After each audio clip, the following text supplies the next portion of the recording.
Donc, l'insatisfaction permanente parle et dit ceci.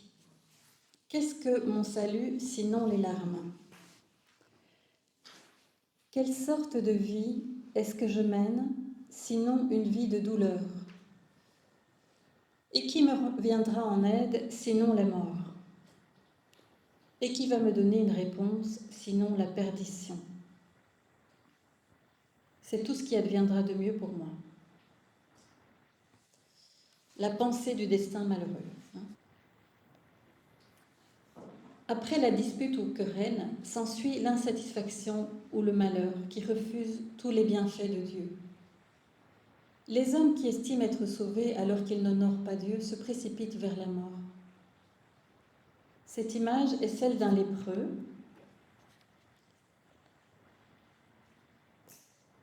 qui a les cheveux noirs, car elle doit se tenir à l'écart et être séparée de toutes les vertus de Dieu, et nulle clarté ne brille plus pour elle. L'homme se plonge dans l'insatisfaction et le malheur à cause des conseils du diable.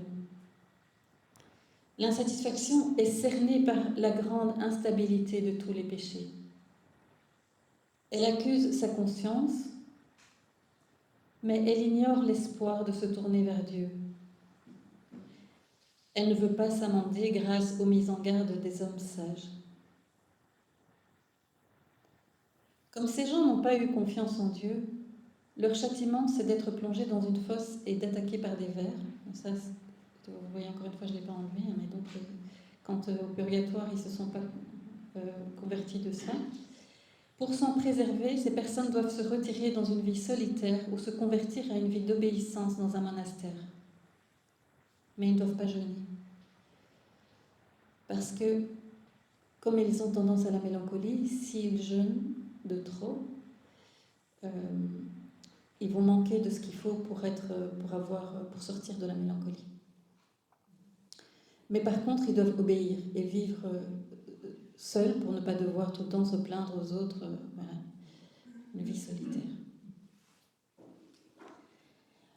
En effet, quand il arrive n'importe quelle contrariété à ces personnes, ils doutent de Dieu. Ils s'estiment avoir été créés seulement pour subir le mal. Ils se disent « Dieu ne peut ni ne veut nous secourir, car nous sommes nés pour supporter tant de malheurs que nous ne pouvons être aidés. » Quiconque se dit cela à lui-même devrait réfléchir et mettre sa confiance en la grâce de Dieu et avouer en soupirant après le ciel qu'il a péché, afin d'être attentif à mériter la miséricorde de Dieu. Car l'homme est bon par nature, mais c'est l'homme qui transforme cette nature en laissant sa chair tirer sur les rênes pour aller là où il lui plaît.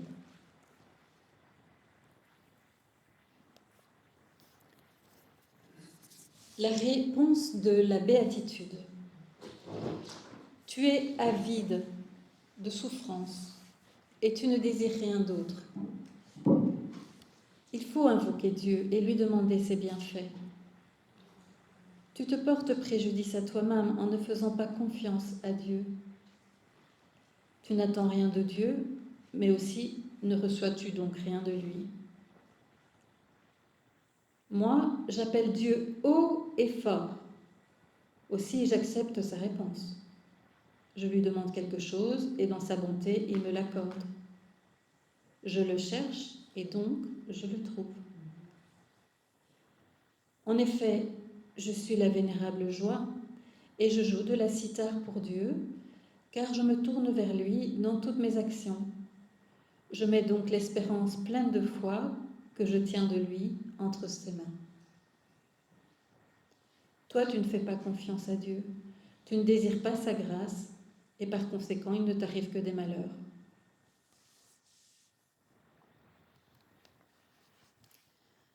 Alors les passages à méditer pour acquérir cette vertu, c'est le psaume 84, Matthieu 5, 3 à 12, le psaume 118, versets 13 à 29, et le psaume 112.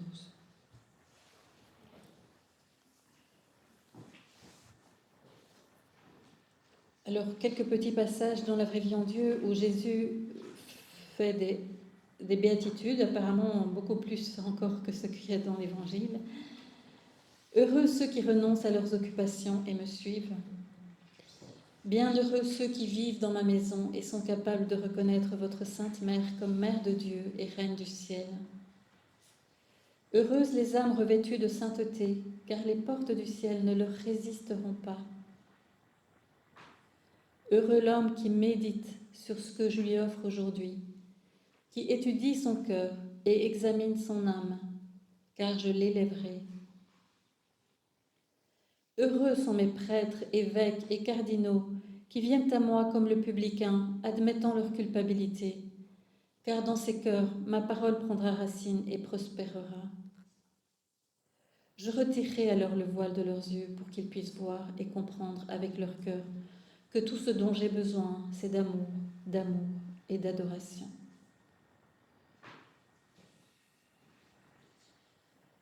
Heureux l'homme qui reste ferme quand vient l'épreuve.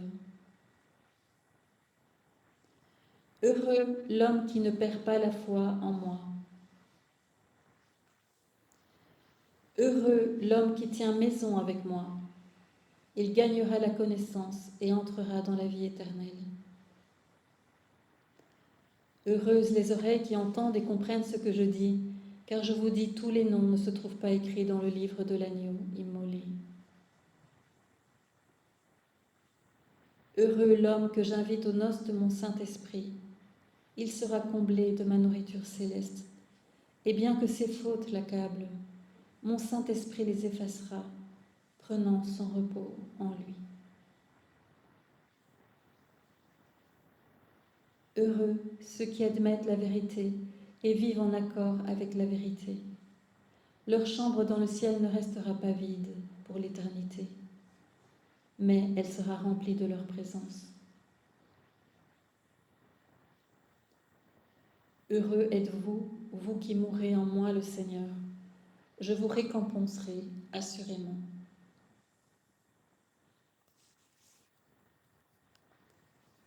Dans un autre message, en mars 2001, Jésus dit « J'ai communiqué à ton âme génération de grandes choses, mais la plus grande de toutes est la manifestation de moi-même. Mes divines et fréquentes visites auprès de vous sont un don de votre roi, déployant son amour fidèle. Exalte ton Dieu qui t'a sauvé, terre. Les cieux déclarent ma gloire, oui, toute la voûte du ciel proclame mes œuvres. Louez-moi pour la merveilleuse connaissance que je vous donne en vos temps si misérables, où la foi en le Dieu trine est proche de l'inexistence, et où l'amour envers Dieu et le prochain s'est refroidi. Toutefois, en dépit de tout, mon Saint-Esprit ne cesse jamais de déverser sur vous son amour. Et nous ne nous sommes jamais retirés de nous donner nous-mêmes à vous.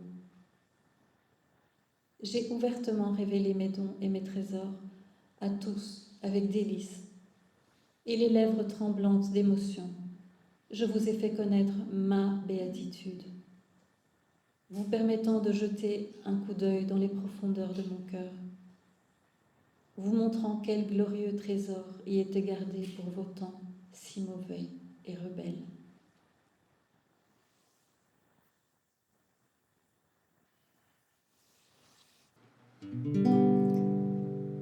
Éternel, tu me sondes et me connais. Tu sais quand je m'assois, quand je me lève. Tu discernes de loin mes pensées.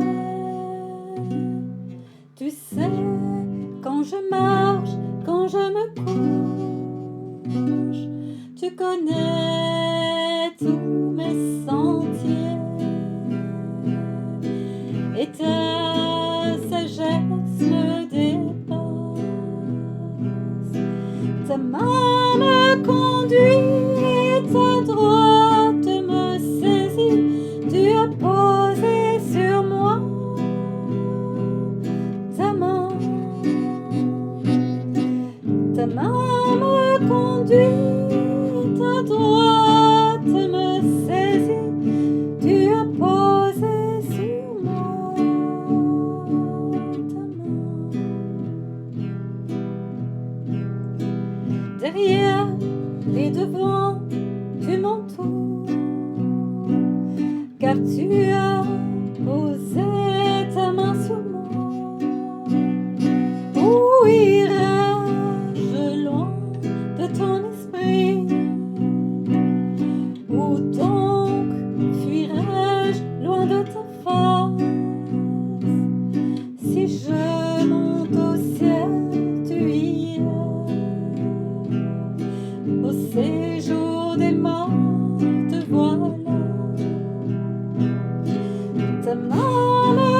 conduit et ta droite me saisit.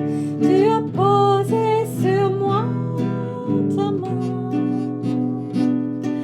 Ta main me conduit et ta droite me saisit.